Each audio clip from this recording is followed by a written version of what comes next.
Loser by Jerry Spinelli. Chapter 1. You Grow Up. You grow up with a kid, but you never really notice him. He's just there.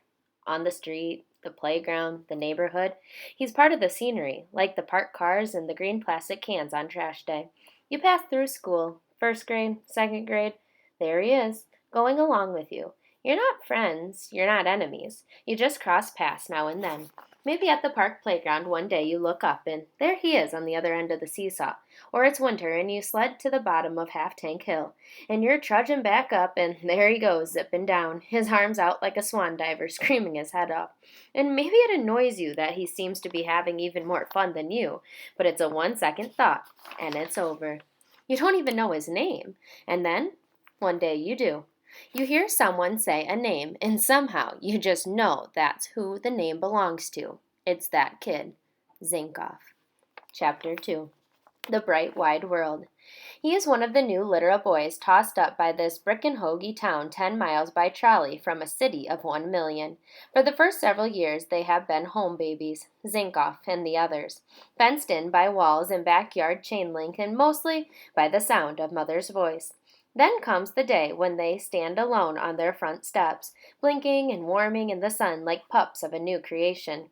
At first, Zinkoff shades his eyes. Then he lowers his hand. He squints into the sun, tries to outstare the sun, turns away thrilled and laughing.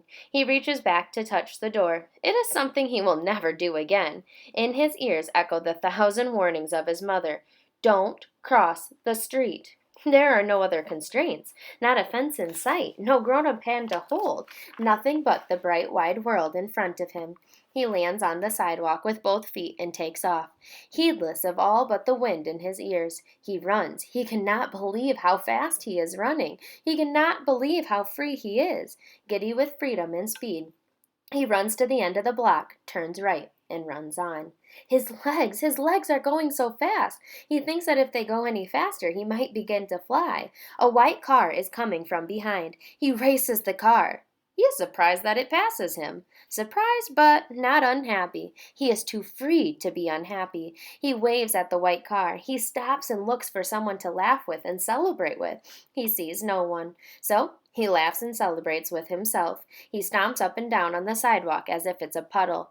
He looks for his house. It is out of sight. He screams into the never-blinding sun. Yahoo! He runs some more, turns right again, stops again. It occurs to him that if he keeps turning right, he can run forever. Yahoo!